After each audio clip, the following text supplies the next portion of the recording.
Hey guys, just going live for the first time, so just getting this all together. But let's see. All right, so this morning we were gonna hop on live for Logitech earnings, but it was a mistake on our part. We thought they were this morning. They're actually tomorrow. So we actually do have we're gonna have Logitech earnings tomorrow, the 27th. At 8:30 a.m. We're going to actually be on at 8 a.m. because 8:30 is the earnings call, so we should get the earnings before that.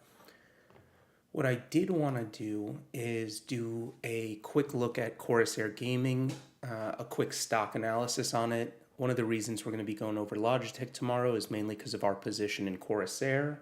I know a lot of you guys have a position in Corsair as well. So so let's do a quick analysis. Hopefully the audio is fine. If it's not, definitely let me know. This is our first live stream, so we haven't really set the entire studio up for it yet, but let me know if the audio is all right. And we got Corsair Stock up here just in case anything changes in pre-market.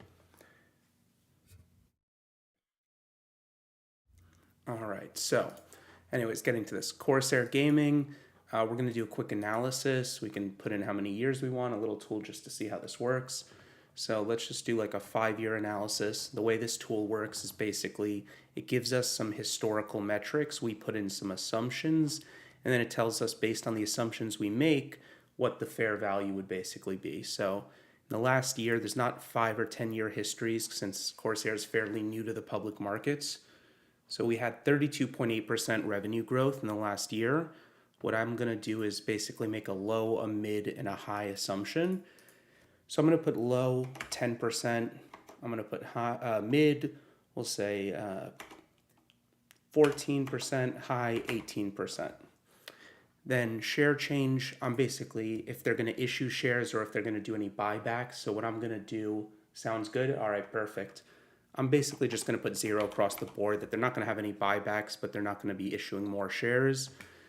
For profit margin, they had 7.7% profit margin, so I'm going to be conservative. I'm just going to say 5, 7, and 10 for best case. I think their profit margin is actually just going to go up because the new products they're coming out with, Elgato, etc., have much better profit margin than their traditional business. But I just want to show you guys with pretty conservative assumptions what the stock's true value is. So free cash flow as a percentage of revenue. So they've had 9.4% of their revenue basically become free cash flow in the past year. So again, I'll do some pretty, I'll do 8.5, 9.5, and 10.5. And then a PE. So I mean, we can do a PE of, I'm gonna go 17, 19, and 21. Free cash flow PE, basically price to free cash flow. Usually I like to do the same as PE, but I'll do 15, 17, 19. And then basically put how much you want your desired annual return. So assuming we want to make 10% every year for the next 5 years, what should we pay today is basically what this is going to tell us. Assuming all of this comes true and we wanted to make 10% a year, what this comes out is basically, what this comes out is that it's basically saying in the worst case scenario, if we were having a 17 PE and all this came out, then it's worth 23. But in all other case scenarios based on free cash flow, the mid assumptions, the high assumptions, it's worth anywhere from $35 to $75 today. Not what it'll be in 5 years, but this is saying this is what it's worth today. And then you'd make 10% on top of these numbers every year compounding for the next 5 years. So obviously, I think the low assumptions with a 15 price to free cash flow, etc. I don't think this $23 is, is not going to happen in my opinion. But you never know. So, but yeah, I mean, I clearly think the stock is worth a lot more than 29. And assuming, my mid assumptions, I think are pretty fair. I think they're going to be a lot better. I mean, once you make little changes to profit margin, et cetera, you can get a huge difference in price. So, I mean, I think the stock's worth easily $40 today. That's my opinion. But if you see, like, I mean, such a small change, if I wanted to say, all right, you know, they're going to have 9% profit margin and they're going to have, you know, 16% growth. Free cash flow is going to be a little higher than it was and continues to get a little better. Their P's should be about a 20, free cash flow 20. And then you can see, look, it's already $60 to $66. I mean, these little changes in their business go a long way. So just something I wanted to put here now.